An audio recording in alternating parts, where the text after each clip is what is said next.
Assalamualaikum warahmatullahi wabarakatuh. Jumpa lagi di Gosima Teknik. Video kali ini saya ingin menjelaskan sedikit tentang K3 pada pemasangan unit AC split. Nah, pentingkah K3 diterapkan pada proses pemasangan unit AC split? Jawaban saya adalah sangat penting. Karena yang pertama, selain untuk keselamatan kita juga atau kesehatan kita, dan juga lebih terlihat profesional jika kita menerapkannya ya di mata konsumen kita. Otomatis juga nama kita akan naik nantinya, nama servis kita. Nah, di sini kalau yang saya lihat untuk penerapan K3 pada proses pemasangan unit AC split atau servis AC ya, itu ada dua kebaikan ya. Yang pertama, kebaikan untuk diri sendiri ya, keselamatan kita, kesehatan kita ya. Dan yang kedua itu kebaikan untuk AC yang kita pasang. Nah, AC yang kita pasang ini juga penting ya. Pentingnya jangan sampai kerja kita itu sia-sia ya, setelah kita pasang ternyata si konsumen kurang puas ya, dan dia bisa komplain nantinya. Nah, jadi makanya wajib diterapkan di saat proses pemasangan AC split atau perbaikan. Nah, apa saja poin-poinnya? Nah, yang pertama dari segi keselamatan kita dulu ya. Pastikan kondisi kita sedang fit ya, sedang sehat, tidak ada yang dirasa sakit atau yang lain-lain. Itu yang pertama, pastikan. Lalu yang kedua, untuk alat-alatnya seperti bor apa segala macam ya, semua untuk proses pemasangan alat yang dibutuhkan atau alat yang digunakan usahakan bagus dan aman. Contoh seperti bor ya. Tangga ini paling utama nih, tangga ya, banyak kasus juga teknisi jatuh dari tangga akibat tangganya patah ya atau tidak kuat. Makanya pastikan kualitas kekuatan tangganya ya. Makanya beli jangan nanggung-nanggung karena untuk keselamatan kita juga ya. Nah, itu tangga. Lalu gunakan pelindung atau keselamatan untuk proses pemasangan seperti sarung tangan ya. Contohnya mau pada saat mau mengebor ya tembok atau dinding, nah atau mengangkat sesuatu yang tajam, benda yang agak tajam ya seperti bracket ya, outdoor AC ya, body outdoor kan itu ada bagian besinya tajam. Nah, usahakan gunakan sarung tangan jika diperlukan. Kalau nggak biasa ya mungkin kalau teknis yang udah terbiasa polos aja tanpa sarung tangan aman-aman aja ya, selama dia berhati-hati gitu. Lalu apalagi sepatu safety, helm, ya, wear pack dan lain-lain itu jika dibutuhkan. Kalau bisa sih gunakan ya, karena di dunia teknik kita kerja lebih aman.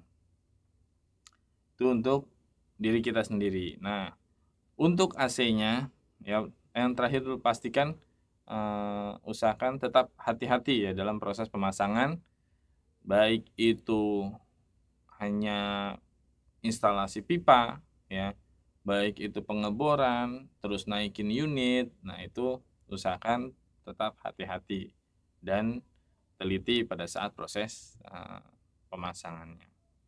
Lalu untuk AC-nya nih. Nah, di situ sudah ada panduan untuk pemasangan AC sesuai standarnya ya.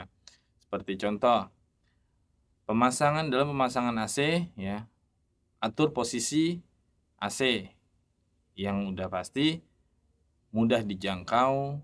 Nah, jarak antara indoor dan outdoor sesuai dengan PKAC, tidak berlebihan ya. Kalaupun kurang, batas minimal panjang pipa itu 3 meter ya, kurang dari itu usahakan jangan. Jadi batas minimal itu 3 meter. Lalu pipa ya. Pipa usahakan didaktif secara double ya, dari non lem terus lem ya, atau boleh lapis 3 itu lebih bagus untuk mengurangi kondensasi. Nah, apa hubungannya gitu kan? Apa hubungannya? Banyak yang bilang apa hubungannya balut pipa sama keselamatan? Di situ ada hubungannya. Contoh, pipanya merambat di dinding.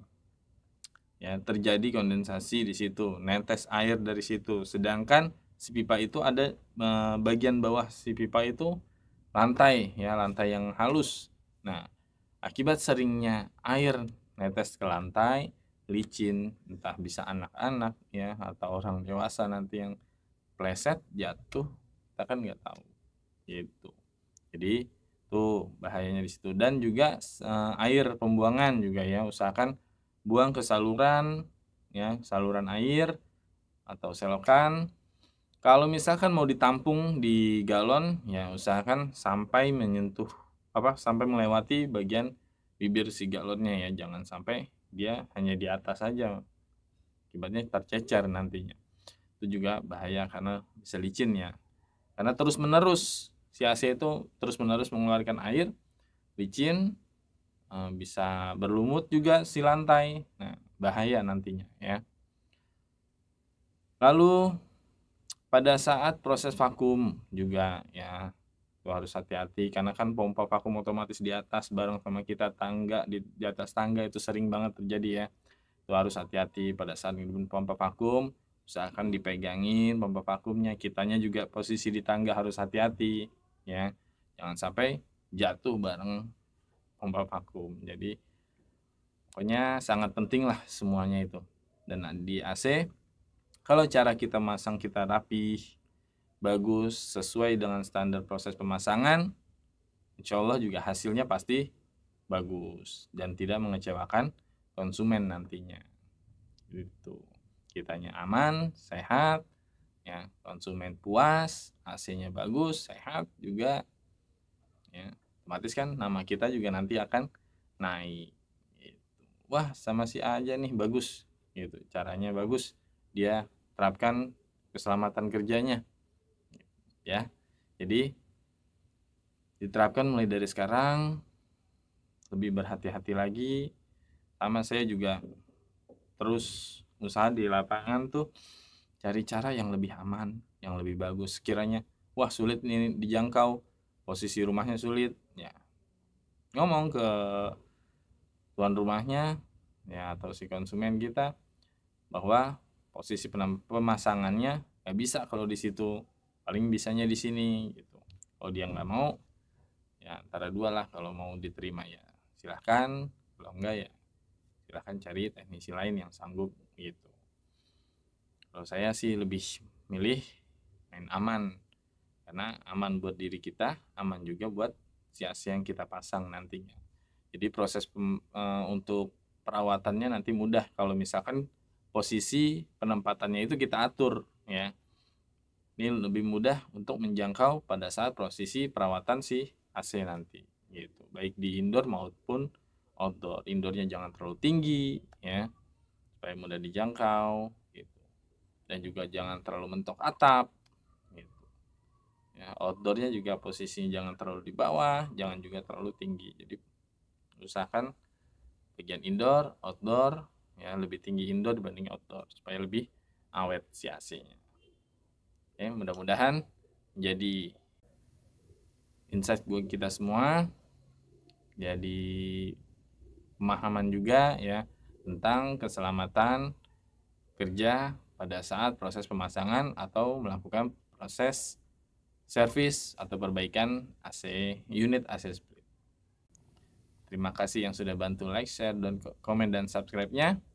Terus beri dukungannya untuk channel ini agar saya bisa berkembang, memberikan ilmu-ilmu pengetahuan berdasarkan pengalaman saya atau ilmu yang lain untuk kita semua. Saya Ari dari Gosima Teknik. Salam oprek-oprek. Assalamualaikum warahmatullahi wabarakatuh.